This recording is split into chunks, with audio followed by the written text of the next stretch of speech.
Olá, graça e paz da parte do nosso Senhor e Salvador Jesus Cristo.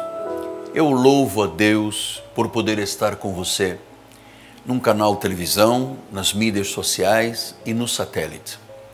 Porque eu estou aqui, mais uma vez, no cumprimento de um desígnio de Deus, para ser uma voz que alimentará a sua alma, lhe encorajará e lhe trará benefícios em termos espirituais. Sou o apóstolo Miguel Anjo, da Igreja Cristo Vive, e a minha saudação com esta graça maravilhosa, este grande amor de Deus, essas doces consolações do Espírito Santo sejam manifestadas em sua vida.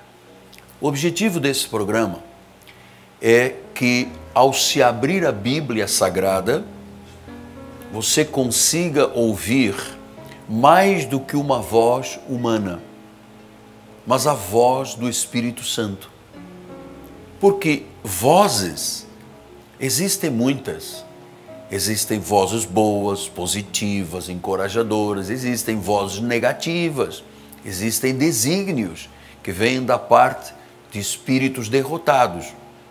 Mas existe uma voz que cala profundamente em nosso coração, que entra pelos ouvidos espirituais como um cicio suave e que traz força para viver e coragem para vencer. É a voz do Espírito Santo. E hoje eu quero lhe falar sobre uma das virtudes mais poderosas, talvez mais alentadoras, talvez a virtude que Deus espera de cada um de nós perante a sua majestade, a sua glória, a sua soberania, que é a fidelidade. Nós vivemos numa sociedade em que já é costume, já é algo normal para as pessoas se adaptarem e consentirem e não se indignarem mais com a questão da infidelidade. Estou lhe falando, por exemplo, dentro do casamento.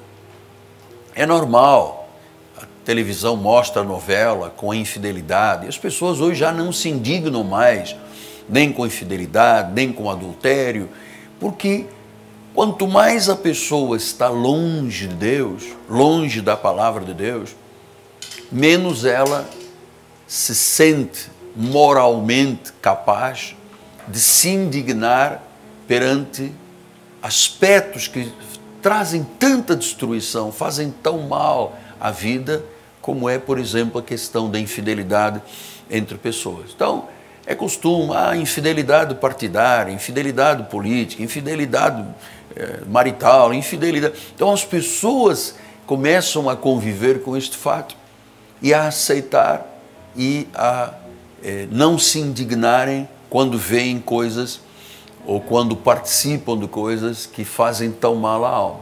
Mas existe um aspecto que eu preciso de passar ao seu coração, que é a infidelidade a Deus.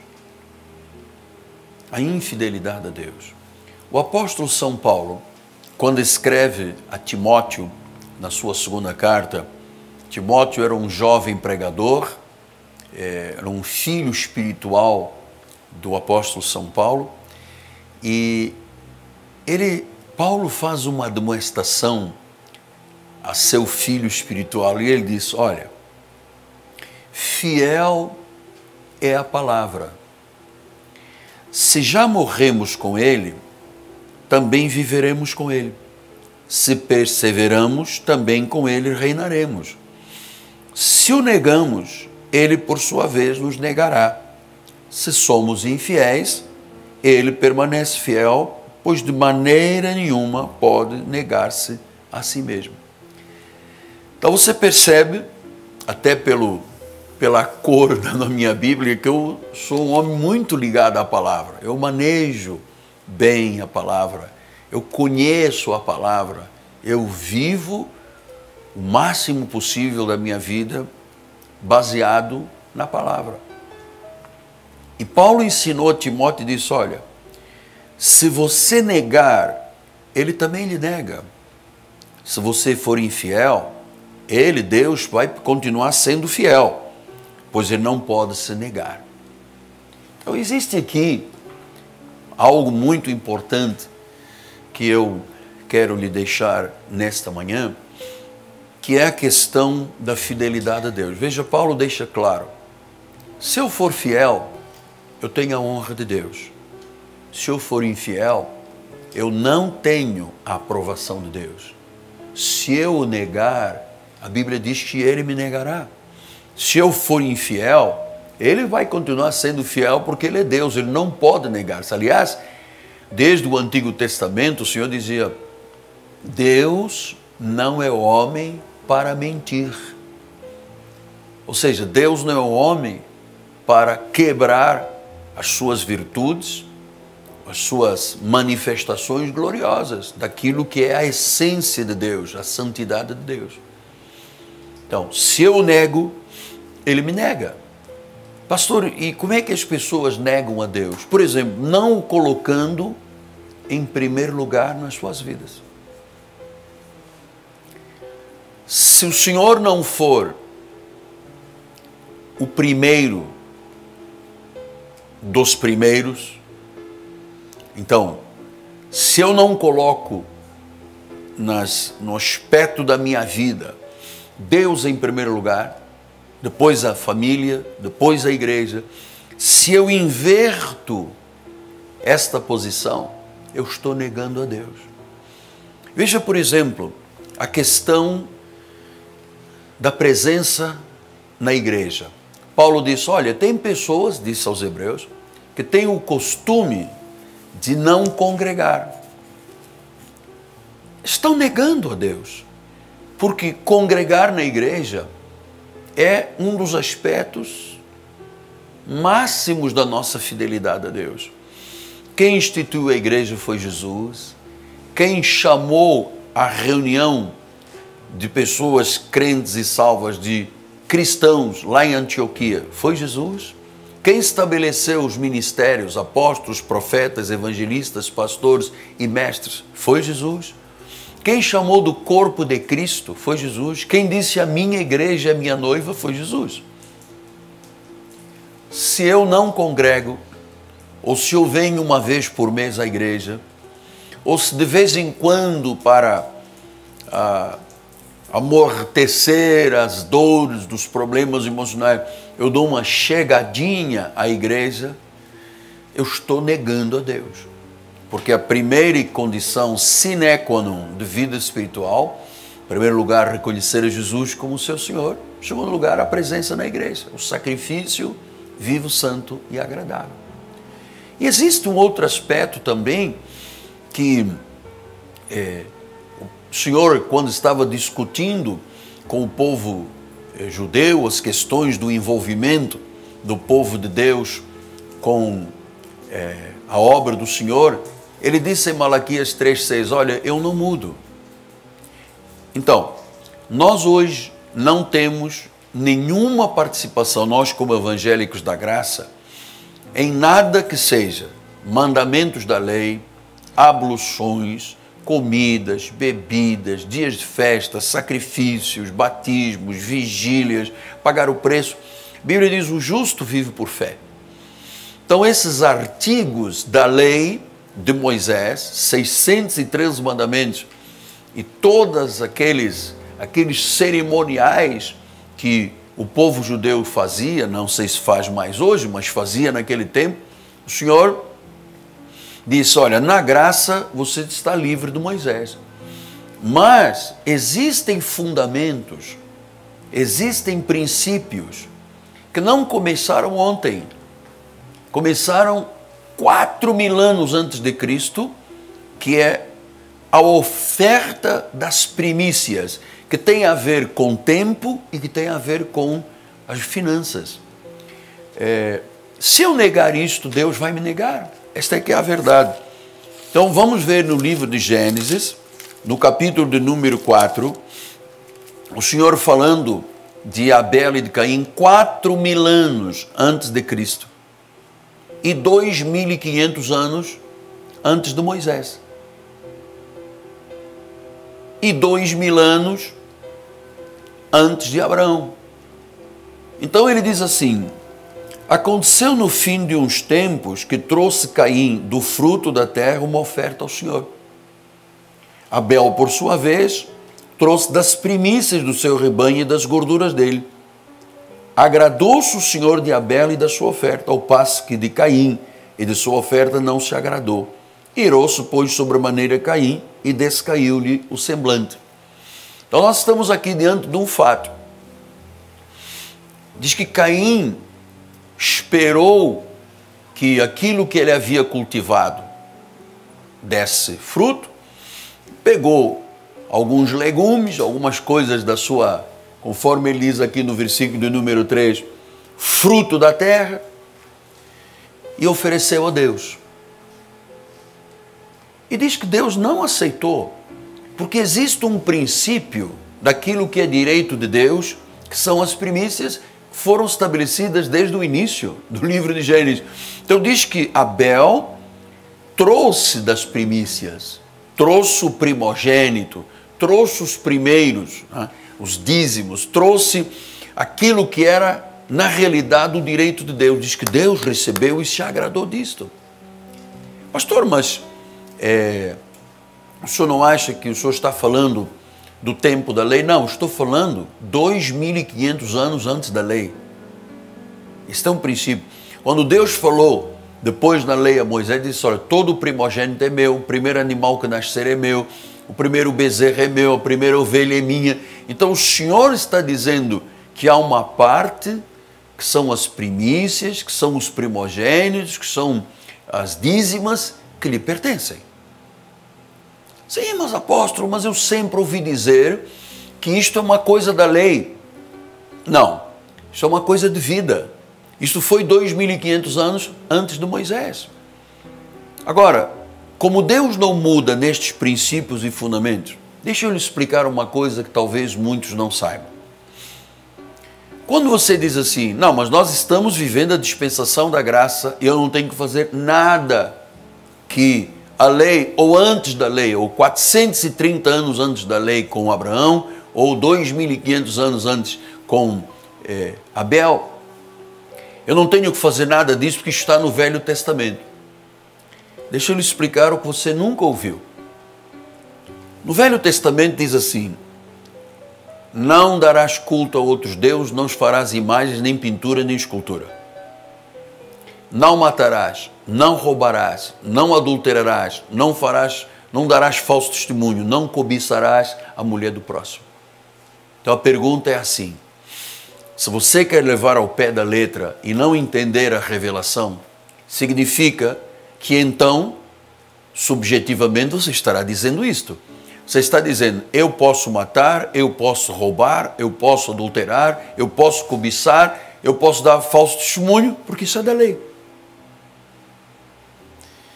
E isto é tremendo, porque se você conhecer um pouco da palavra de Deus, você vai ver que Deus, na realidade, o Senhor Jesus, Ele não está interessado no teu dinheiro.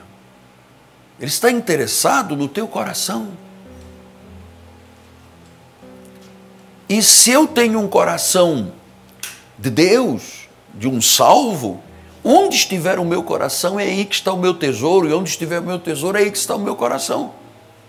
Portanto, eu pessoalmente entendi, à luz da Bíblia, que só a alma generosa vai prosperar.